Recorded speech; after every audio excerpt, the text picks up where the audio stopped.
We used to joke, but it wasn't really a joke, that the fastest Kenyan marathon runner could run a marathon and a half before you get an ambulance. Many of us have heard about the emergency line 911. However, in Kenya, it is a dream that one day emergency response time could be reduced to what is about 162 minutes to a shorter time, and this can make all the difference. It was a system you never thought about, as you were taught about it when you were in school. You know, the fire department or the police department would come and teach you about 911. And you hoped you never had to use it, but you never thought twice if you did. And you knew that if you called 911, you'd hear the sirens before you hung up. And so living in Kenya, I was constantly reminded. I was working in healthcare, and everyone just had a story.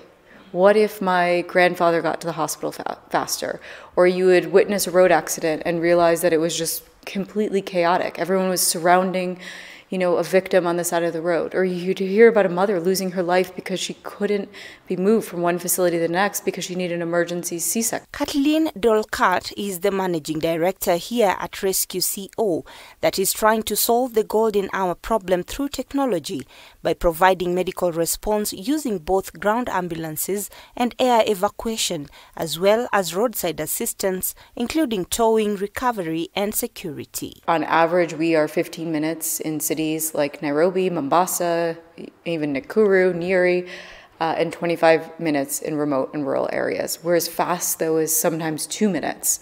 And so we really try to be there as quickly as possible. And so we cover over 2 million individuals across the country, from tourists coming into the country to individuals through their health insurance, to county governments who cover mothers and newborns, to businesses that cover their workers, or motorbike drivers. And so when they call us, they've already subscribed to the services, and so there's never a question about. This is Rescue. What's the location of the emergency? I'm here to help, but first I'll be asking a few questions.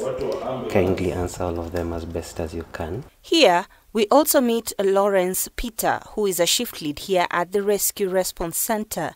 Their work involves receiving emergency calls, collecting victims' details and their emergency before dispatching the nearest rescue. And then based on that information, then we dispatch the most appropriate resource to attend to that case.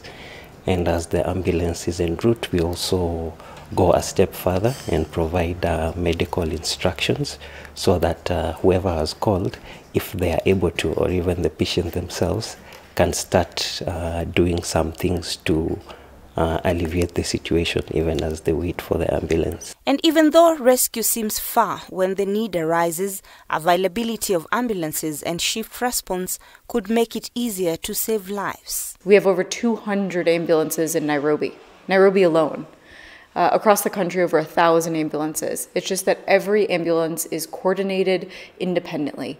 And so you as a patient would have to call literally thousands of numbers to be able to understand who is nearest to you. And you don't have time. You can't do that, in an emergency. And so we centralize all of that. We also standardize all of the care that's provided by these various ambulances to ensure that even though it's 1,000 ambulances, you have a uniform system and service that is delivered to you. Through partnerships with counties, it is possible to turn things around when it comes to emergencies to just 12 minutes and reducing incidences such as mother and child mortality. But if everyone pays a little bit, whether that's through social health insurance or whether that's through private insurance, it actually becomes affordable. Robbie Omondi, K24.